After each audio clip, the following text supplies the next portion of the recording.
अब आगे किस मुंह से आप पाकिस्तान ऑक्यूपाइड कश्मीर की बात रखेंगे देश के सामने? आपके सभी वक्तव्यों में कहा गया है कि पाकिस्तान घुटनों पे था। आप ही कह रहे हैं अगर पाकिस्तान घुटनों पे था तो सीज फायर की जो सीज फायर जिसको आपने स्वीकृति दी और आप कह रहे हैं कि हमने सीज फायर को माना, अगर पाकिस्तान घुटनों में था तो सीज फायर की क्या जस्टिफिकेशन है? मगर दुख तो तब हुआ, देश के दिल में दुख हुआ कि देश की जो भावनाएं थी उन भावनाओं पे विराम, युद्ध विराम, पाकिस्तान की ईंट से ईंट बजाने की भावनाओं पे विराम अमेरिका की एक ट्वीट ने आपके युद्ध विराम की घोषणा से पहले की। या तो आंख दिखाओ या हाथ मिलाओ, या तो बातचीत करके अमेरिका से संबंध सुधारो और डोनाल्ड को चुप कराओ, डोनाल्ड का मुंह बंद कराओ, नहीं तो हिंदुस्तान में मैकडोनाल्ड को बंद कराओ।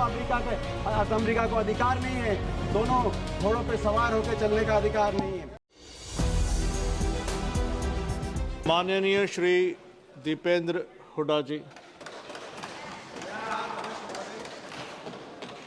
पहलगाम आतंकी हमले में शहीद हुए 26 देश के नागरिकों को श्रद्धांजलि देने के साथ सर्वप्रथम मैं हिंदुस्तान की फौज को नमन करना चाहूंगा। देश की फौज के पराक्रम को कोटि कोटि नमन करना चाहूंगा। देश की फौज का मैं धन्यवाद करना चाहूंगा कि ये फौज ऐसी फौज, दुनिया की सबसे बेहतरीन फौज अगर कहीं की है तो भारतवर्ष की देश की फौज है, जिसने हमेशा तिरंगे को ऊपर रखने का कार्य किया। और देश की फौज का पराक्रम कोई चर्चा का विषय भी नहीं। बार बार सत्ता पक्ष की तरफ से देश की फौज के पराक्रम को लेकर बात कही जा रही है, इसमें हम सब शामिल हैं। आप प्रस्ताव लाइए, देश की फौज के पराक्रम को नमन करने का प्रस्ताव लाइए, हम आपका साथ देंगे।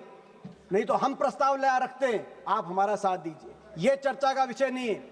चर्चा का विषय यह है कि फौज ने तो अपना काम किया, लेकिन क्या सत्ता पक्ष में बैठे हुए नेताओं ने अपना काम किया कि नहीं किया, यह चर्चा का विषय है।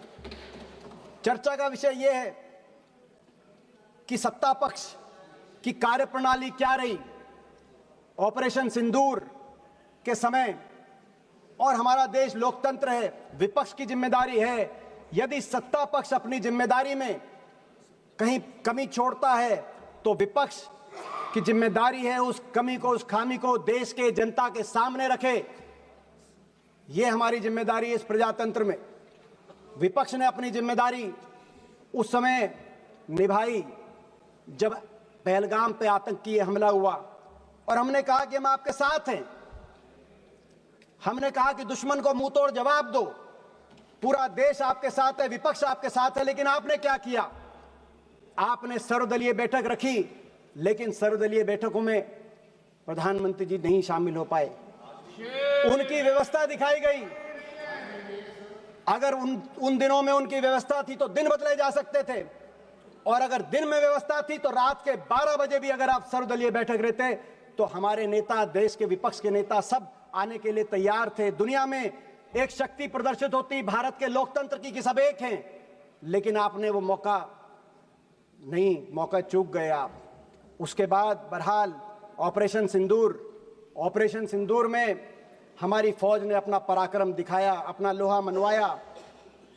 और एक ऐसा समय आया 9 तारीख के बाद जब दुनिया ये मानने लगी कि हिंदुस्तान की फौज का अपर हैंड है, हम एडवांटेजियस पोजीशन में हैं, हम दुश्मन के गले के नजदीक हैं। लेकिन फिर 10 तारीख को यकायक सीज फायर। देश की भावना थी कि पाकिस्तान को मुंह तोड़ जवाब दिया जाए, निर्णायक जवाब दिया जाए, जैसा 1971 में पाकिस्तान के 2 टुकड़े करके दिखाया था हमारी देश की फौज ने। तत्कालीन प्रधानमंत्री जी इंदिरा जी के समय पाकिस्तान को ऐसा जवाब दिया जाए। आप बार बार बोलते थे, पाकिस्तान ऑक्यूपाइड कश्मीर की बात बोलते थे। अब आगे किस मुंह से आप पाकिस्तान ऑक्यूपाइड कश्मीर की बात रखेंगे देश के सामने? आपके सभी वक्तव्यों में कहा गया है कि पाकिस्तान घुटनों पे था। आप ही कह रहे हैं अगर पाकिस्तान घुटनों पे था तो सीज फायर की जो सीज फायर जिसको आपने स्वीकृति दी और आप कह रहे हैं कि हमने सीज फायर को माना, अगर पाकिस्तान घुटनों में था तो सीज फायर की क्या जस्टिफिकेशन है? मगर दुख तो तब हुआ, देश के दिल में दुख हुआ कि देश की जो भावनाएं थी, उन भावनाओं पे विराम, युद्ध विराम, पाकिस्तान की ईंट से ईंट बजाने की भावनाओं पे विराम अमेरिका की एक ट्वीट ने आपके युद्ध विराम की घोषणा से पहले की। उसके बारे में मैं आऊंगा, लेकिन ये सीज फायर की क्या शर्तें थी देश के सामने आपको रखना चाहिए। मगर इन शर्तों के साथ साथ युद्ध विराम से पहले भी एक रणनीतिक चूक हुई। आज राजनाथ सिंह जी कह रहे थे कि कांग्रेस के समय यह रणनीतिक चूक हुई पाकिस्तान को लेकर। सबसे बड़ी रणनीतिक भूल उस समय हुई, आदरणीय विदेश मंत्री जी बैठे जब इन्होंने टेलीफोन करके कहा कि हम केवल आतंकी ठिकानों को निशाने पे ले रहे हैं, मगर हम किसी मिलिट्री या सिविलियन ठिकानों को निशाने पे नहीं ले रहे। जब ये कहा, आपने स्वीकार किया, एक तरीके से क्लीन चिट दी पाकिस्तान की आर्मी और सरकार को, और अलग अलग दृष्टि से आपने देखा पाकिस्तान, जबकि आपके सारे ही स्पीकर्स कह रहे हैं, मान रहे हैं, और देश मानता है, दुनिया को पता है कि पाकिस्तान की सरकार, पाकिस्तान की आर्मी और इन आतंकियों में कोई भेद नहीं किया जा सकता। ये एक हैं। मगर आपने स्वयं टेलीफोन करके अलग अलग दृष्टि से देखने का काम किया कि केवल हम आतंकी ठिकानों को, ये जो रणनीतिक भूल हुई है इतिहास में हमेशा, ये बात पाकिस्तान को एक आपने मौका दिया ये कहने के लिए। विदेश मंत्रालय की क्या भूमिका रहती है देश में? विदेश मंत्री का काम कोई स्कूल, कॉलेज या सड़क बनाना नहीं होता। विदेश मंत्रालय का काम होता है दुनिया में अपने दोस्त मुल्कों की संख्या को बढ़ाना। विदेश मंत्रालय की और विदेश नीति की आपकी सच्चाई 11 साल की तब सामने आई जब ये टकराव की स्थिति पैदा हुई। कितने देश आपके साथ आके खड़े हुए और कितने देशों ने खुल के पाकिस्तान का साथ दिया, दुनिया ने देखा। और ये बात कबूलनामा अभी मेरे मित्र जय पांडा भी कह रहे थे कि देशों की तरफ से पढ़ रहे थे कि उस देश ने आतंकी हमला का निंदा करी और उस देश ने निंदा करी। मैं पूछना चाहता हूं, एक देश का नाम बताओ जिसने आतंकी हमले की निंदा भी करी और यह भी कहा कि पाकिस्तान इसके पीछे है और हम पाकिस्तान की भी निंदा करते हैं। एक देश ने पाकिस्तान की निंदा नहीं करी।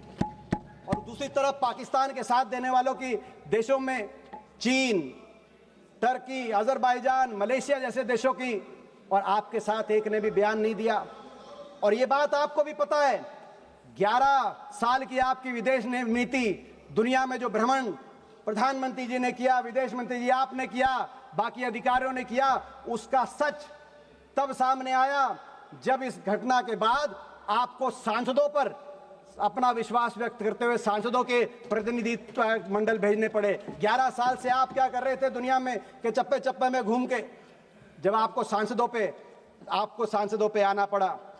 दुख इस बात का, और आपकी विदेश नीति की दूसरी बड़ी कमी, बहुराष्ट्रीय संस्थाओं ने उस एक महीने में जिस तरीके से पाकिस्तान का साथ दिया और आप उसको रोकने में असफल साबित हुए। जिस तरीके से आईएमएफ ने 1 बिलियन का लोन, जब टकराव चल रहा था, शायद दुनिया के इतिहास में पहली बार हुआ होगा, आईएमएफ ने $1 बिलियन का लोन सैंक्शन किया, जिसका विरोध भी आपने किया, लेकिन आपके विरोध को आईएमएफ ने नहीं सुना। वर्ल्ड बैंक ने $40 बिलियन के निवेश का प्रस्ताव पारित किया, तो उसी महीने एडीबी ने उसी मई के महीने में $800 मिलियन का लोन पाकिस्तान के लिए स्वीकृत किया। दूसरी तरफ यूनाइटेड नेशंस सिक्योरिटी काउंसिल के अंदर पाकिस्तान को काउंटर टेररिज्म ग्रुप का को चेयरमैन बनाया गया, डकैत के हाथ को थानेदार बनाया गया, आप रोक नहीं पाए।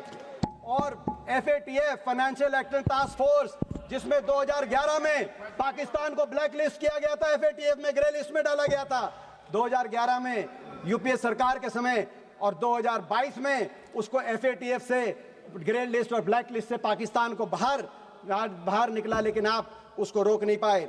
आपकी विदेश नीति में कमी, दूसरी कमी वहां है जब दुनिया के मुल्कों ने, अमेरिका और रूस जैसे मुल्कों ने भी हिंदुस्तान और पाकिस्तान को बराबर तोल दिया।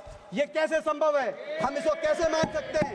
एक मुल्क आतंकवाद को पोषित करने वाला मुल्क है और दूसरा मुल्क आतंकवाद से पीड़ित मुल्क है। हम अंतर्राष्ट्रीय ऑर्डर की लड़ाई लड़ रहे हैं, लेकिन आपने देखा बार बार सभी मुल्कों ने बराबर तोल दिया।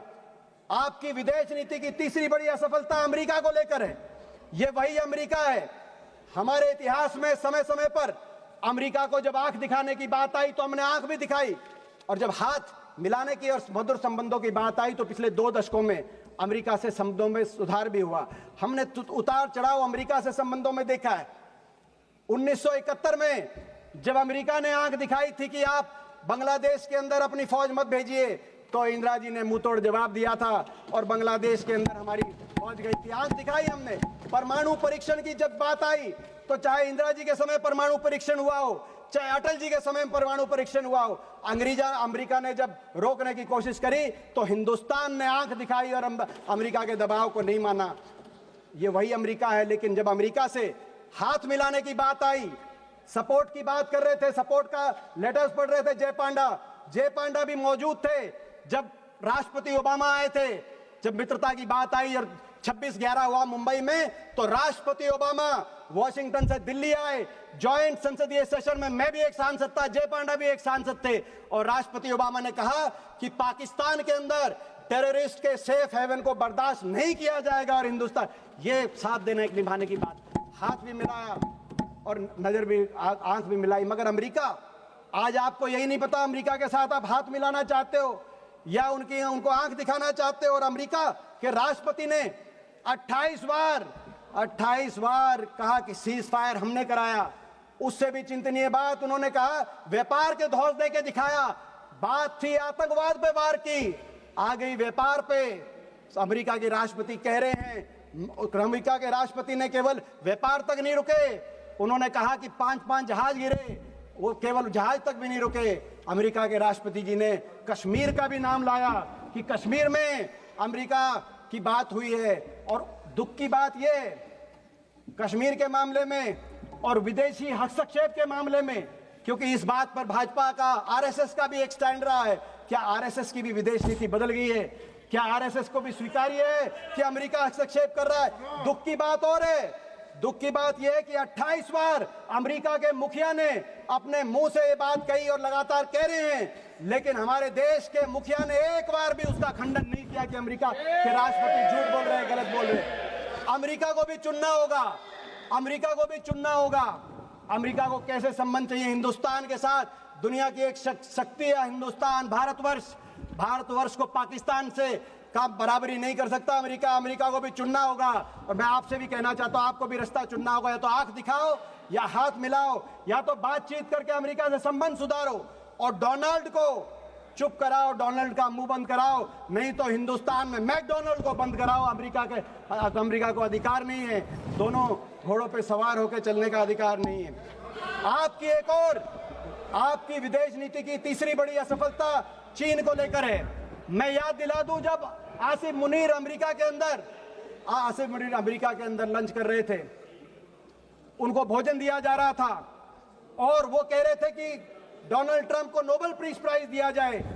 जब वो ये कह रहे थे, उसी दिन इत्तेफाक से उसी दिन चीन के अंदर ट्राइलैटरल बातचीत चल रही थी, चीन, पाकिस्तान और बांग्लादेश की। ये उस दिन ट्राइलैटरल बातचीत चल रही थी। चीन को लेकर बार बार आपको आगाह किया हमारे नेता राहुल गांधी जी ने, इसी सदन में किया है, लेकिन उनकी बात को आपने हल्के में लिया। और आज आपको आगाह कर रहे, हमारी फौज आगाह कर रही है चीन को लेकर। जो हमारे फौज के deputy chief of army staff है राहुल सिंह, उनका बयान आया कि चीन ये जो युद्ध था, इसमें पूरी तरीके से पाकिस्तान को सर्वेलेंस में, सैटेलाइट में, इक्विपमेंट में, प्लेटफॉर्म में, नेटवर्क में पूरी तरीके से पाकिस्तान का साथ चीन दे रहा था। और पाकिस्तान के डीजीएमओ की बात आई कि जब लड़ाई चल रही थी तो एमओ रूम के अंदर चीन के एम्बेसडर, पाकिस्तान में जो चीन के एम्बेसडर हैं, वो एमओ रूम में बैठे थे, पाकिस्तान के आर्मी के हेडक्वार्टर में बैठे थे। ये पाकिस्तान के डीजीएमओ ने कहा। लेकिन आपका क्या रिस्पॉन्स रहा? आपने चीन के एम्बेसडर को अभी तक दिल्ली में तलब करने का भी की कार्रवाई नहीं करी, चीन को कार्रवाई नहीं करी। जब